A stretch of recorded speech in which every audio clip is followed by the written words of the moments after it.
Hey everyone! I am so excited to be here with you today to talk about how to tap into your God-given creativity. You!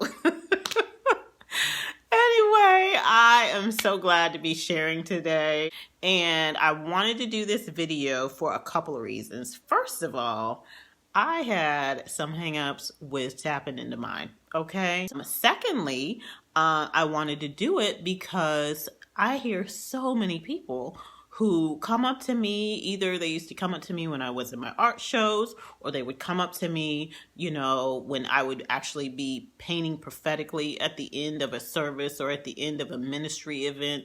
And they would just, they would compliment me, which felt good, but they would all, well, not all, but a majority would walk away and they would say, I wish I could do that, or wow, I wish I, had the talent or whatever. It got me to thinking. It was like, well, everybody has a talent of some sort. Everybody has at least one gift, typically multiple gifts.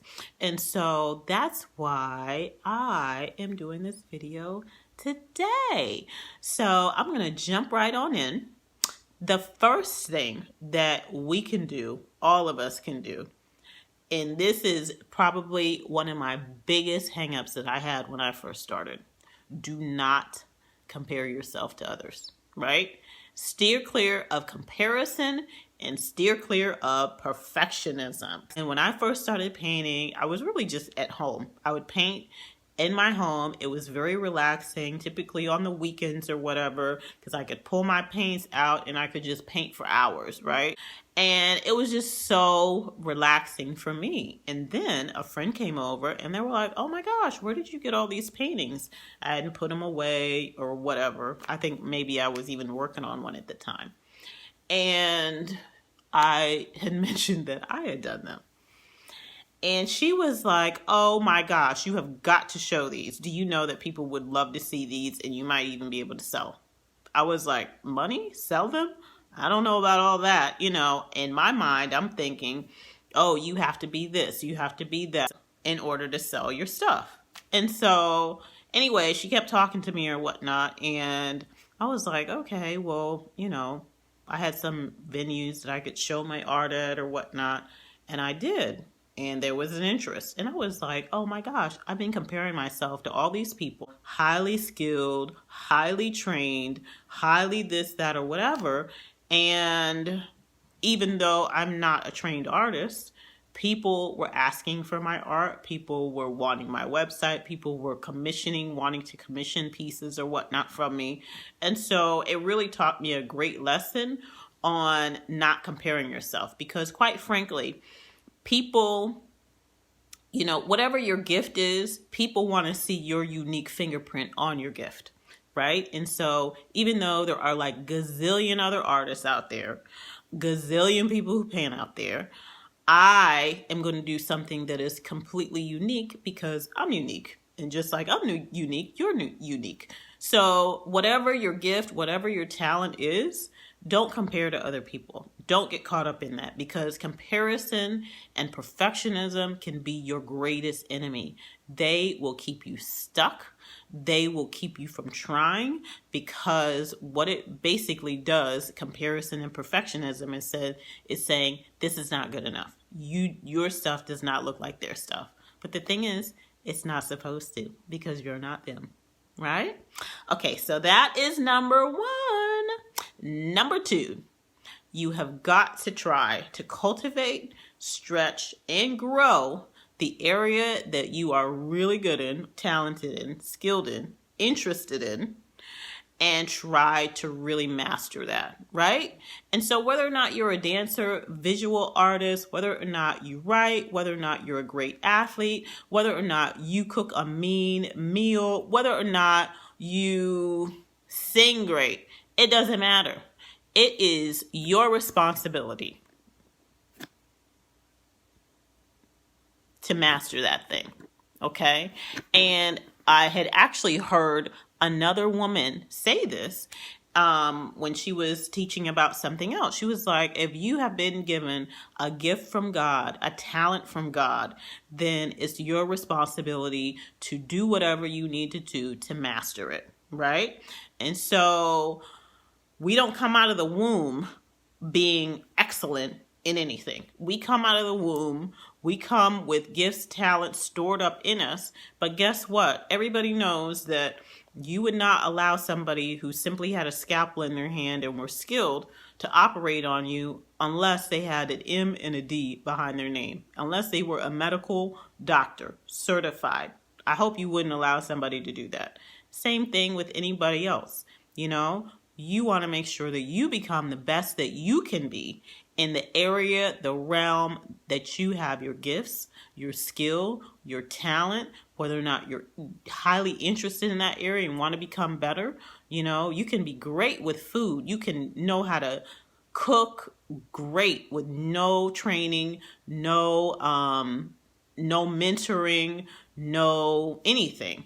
But if you don't try to stretch your ingredients, if you don't try new things, if you don't stretch yourself in what you make and how you cook, and even getting mentoring or training or reading something that's going to, stretch your abilities or whatnot, you're not going to get better. And so it's the same with any area that you have a gift, a talent, a skill in. You need to really try to master that and become the best that you are supposed to be in that particular area. The third thing that I am going to say that really is helpful is, to help you tap in to your God-given gift is to get around other creatives. I don't know what it is, but there is just something totally energizing about being around other people who are just, creatives. And it doesn't even have to be the same realm of creativity that you're in, but being around other people who are creative not only inspires you, but a lot of times it will push you to try new things. It will actually empower you. You'd be like, oh yeah, I never thought of that, or it will open up and broaden your perspective in ways that you might not have thought before. And so being around other creatives is really such an important key to just maintaining a level of momentum, maintaining a level of inspiration, and it even helps you to think out of the box, right? And so when I am around other people who are creative, and like I said, it's not just necessarily the visual arts or whatnot, I just get a sense when we're talking about the creativity process and maybe what they do and kind of, do they have like a step-by-step thing that they do to kind of get the juices flowing or whatever the conversation is around creativity, it can really, really, just like I said, energize you, right? So that is number 3. Number 4 is, and this is probably the most important point, God has given you your creativity. Right? He is the one who input in you the talent, the skills, the gifts, the anointing, even the interest, right? And so he can guide and direct you like none other. And so in my process, in my flow, it's very important to sit still and to allow him to direct me. And like I said, I do painting. I would paint for pleasure. I also do prophetic painting. And when I do prophetic painting, I oftentimes have to, before I go to the event, I will get still before the Lord and ask him what I am to paint, or get some sense of what he wants me to paint at this actual function, at the actual event where I will be painting in front of people during worship, right?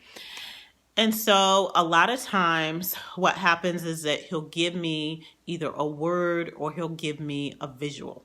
So for instance, the painting that I have right here in the background, I painted this at a new facility opening for my church. So the church had their second location site, and it was the biggest location site that they opened so far.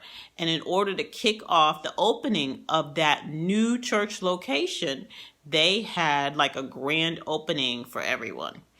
And it was a worship service. It was awesome. And I was one of two artists that they asked to kind of flank the sides of the stage to do prophetic painting for it. And before I got there, I asked the Lord, what would you have me paint? And the word that came to me was glory. Right now, I was like, how do I paint that? But I got up there and I was like, Lord, you show me how I'm supposed to do this, right? And so this is how glory kind of came, right? And when I finished the glory, what I did is put this wooden, it's actually paint mixing sticks. I painted them brown and glued them together and then put them on the painting. And you can't really see the 3D or whatever. But yeah, that's on the painting because I wanted the cross, Jesus, to be the center. And I like it because it's not completely, it's kind of tilted off to the side. I don't know if you guys can get that. So there's just like there's just a uniqueness about it that I like. It's not perfect. But yeah, so this is just an example of one of the, ways and one of the times that the Lord spoke to me, and he showed me or, guided me on what to paint and how to paint it. And so regardless of what your creative, thing is, like I said, if it's dancing, writing, whatever, he is the God of all creativity. And because he is the God of all creativity, he can guide you, he can lead you, he can give you ideas on stuff. He has shown me how to do creative paint stuff, and how to get certain definition without using materials or things of that sort. And so I have been so blessed by sitting still before the Lord and allowing him to speak to me so that he can grow the gifts and the talents that he has actually placed in me. And so those are 4 ways that you can tap into your God-given gifts, your God-given abilities, your God-given talents. He wants us to use and step into the creative realms because he is the God of all creativity. And so just to highlight once again, don't get into comparison and don't get into perfectionism because they can keep you stuck, right? The second thing, make sure that you are cultivating whatever you believe you are talented in, whatever your gift is in, or whatever you have an interest in, right? It is our responsibility to master that which he has given us. Third, make sure you spend time around other creatives because it'll energize you, it'll empower you, it'll help you think out of the box, and it's wonderful. Fourth thing, finally, like I said, the most important is listening to God, allowing him to lead you, allowing him to guide you. And, he is creator of everything. So he knows how to stretch you, how to take you and get out of you what he's put into you. And so just follow his leading. And I'm telling you, you'll tap into greater levels of your God-given creativity. So I hope this helped, and let me know if you enjoyed this, and I am going to hopefully do some more videos in the near future, but would love your feedback on this, and I will talk to you later.